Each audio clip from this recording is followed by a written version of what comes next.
Assalamualaikum warahmatullahi wabarakatuh. Alhamdulillah wassalatu wassalamu ala Rasulillah. Segala puji bagi Allah Jalla Jalaluh. Salawat dan salam semoga senantiasa tercurahkan untuk baginda Nabi kita Muhammad alaihi salatu wassalam. Amma ba'd, kaum muslimin yang semoga dirahmati oleh Allah Jalla Jalaluh. Kita lanjutkan kajian kita. Wa anhu anna Rasulullah sallallahu alaihi wasallam qala لا يمنع جار جاره أن يغرز خشبة في جداره ثم يقول أبو هريرة ما لي أراكم عنها معرضين والله لأرمين بها بين أكتافكم متفق عليه. Dari Abu Hurairah radhiyallahu anhu juga bahwa Rasulullah sallallahu alaihi wasallam bersabda, janganlah seorang tetangga melarang tetangganya yang hendak menancapkan kayu pada temboknya. Kemudian Abu Hurairah berkata, mengapa aku melihat kalian mengabaikan hal ini?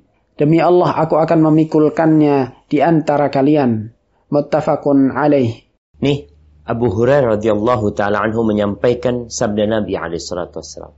Tatkala rumah orang itu berdempetan atau pagar. Ada orang di masa sekarang kita melihat, dia bikin rumah pakai pagar. Tetangganya bikin rumah tanpa pagar. Cukup ikut pagarnya antum. Antum yang punya pagar. Terus tetangga ini mau buat sesuatu di tanah dia. Tapi temboknya antum. Boleh nggak? Boleh, jangan dilarang. Selama tidak membahayakan. Ini terjadi di masyarakat kampung. Dia pasang kayu di pagar rumah kita. Dia nggak bikin pagar. Artinya pagar rumah kita dijadikan pagar rumah dia juga. Setelah itu dia pasang kayu di pagar rumah kita. Dia bikin kandang. Dia bikin apa. Atau dia maku di tembok rumah kita. Di pagar rumah kita. Boleh nggak? Di sini Nabi SAW mengatakan, la, nggak boleh. Jadi terima. Selama tidak membahayakan. Wallahi jamaah. Kenapa sih? Kita marah sama tetangga kita. Padahal yang dia lakukan tidak membahayakan kita. Tapi kalau berbahaya dengan rumah kita. Akhirnya rumah kita jadi becek umpamanya, jadi lembab, maka lain lagi urusan. Karena sesama tetangga, ana nggak boleh melarang antum memasang itu kayu, tapi antum juga nggak boleh mengganggu ana.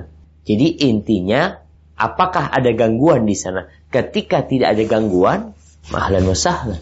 Kemudian jamaah, Abu Hurairah radhiyallahu anhu mengatakan, "Mali arakum anha mu'ridin." Kenapa kalian enggak mau dengan sunnah ini? Artinya mungkin di masa Abu Hurairah orang sudah enggak mau lagi gitu. Ada kayu yang nempel di pagar rumahnya, di tembok rumahnya. Padahal selama tidak membahayakan kita enggak boleh melarang.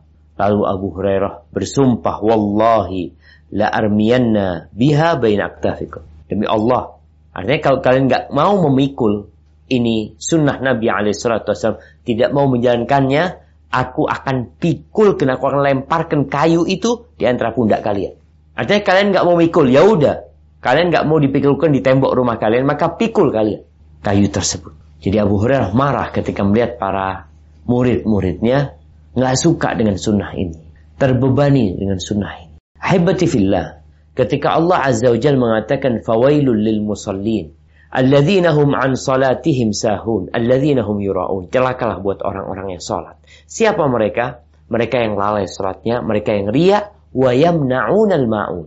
Dan mereka melarang hal-hal yang bermanfaat, yang enggak membahayakan mereka kalau dipinjam sama tetangganya. Tetangganya mau pinjam motor, tetangganya mau pinjam pisau, tetangganya mau pinjam cangkul, mau pinjam timba, jangan dilarang. Insyaallah nggak berkurang apa yang kau pinjamkan.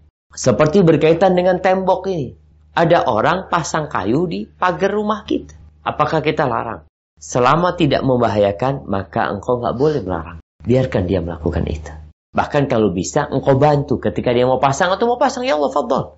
Pasangin sama antum.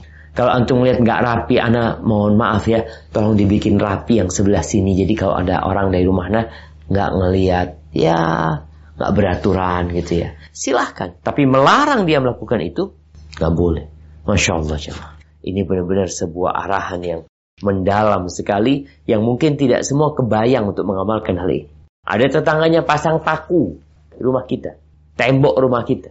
pasang paku. Selama tidak membahayakan rumah kita, tafadhol, enggak bahaya buat kita. Dari arah situ dipasangin paku. Insya Allah setiap ada baju yang ditaruh di situ, kau akan mendapatkan pahala. Jadi matanya dibuka untuk memandang kepada akhirat, bukan hanya urusan dunia. Yang penting buat kita kan dalam rumah kita, yang berkaitan dengan kita. Yang luar rumah kita mau dimanfaatkan sama tetangga, tafadhol, alhamdulillah, kalau mereka mau memanfaatkan. Nah, barakallahu fikum. Jamaah rahimakumullah, itu yang bisa kita kaji. Semoga ilmu yang kita kaji hari ini berguna buat kita dan bisa kita amalkan dalam kehidupan kita, dan semoga Allah menerima amalan kita. Sampai berjumpa kembali. Barakallahu fiik. Wassalamualaikum warahmatullahi wabarakatuh.